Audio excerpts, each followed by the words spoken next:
هنعمل النهاردة طريقة حلوة كده للملوخية على طريقة بلدنا احنا. الطريقة دي هتعجبكم جدا.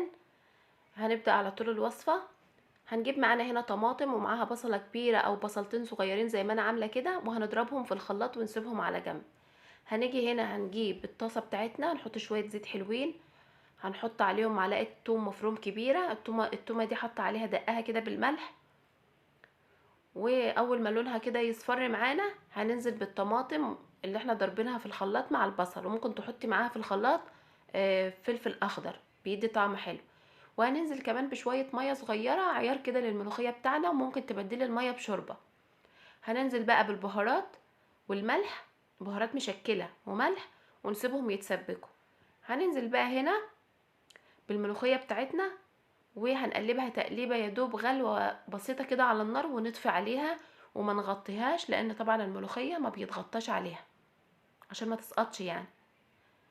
كده خلاص، دي طبعا غير الملوخيه ام شوربه اللي احنا متعودين عليها.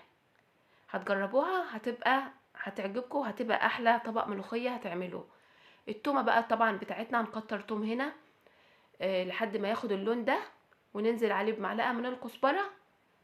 وعلى طول دي الطشه بتاعتنا، وشهقي بقى فيها زي ما انت عايزه.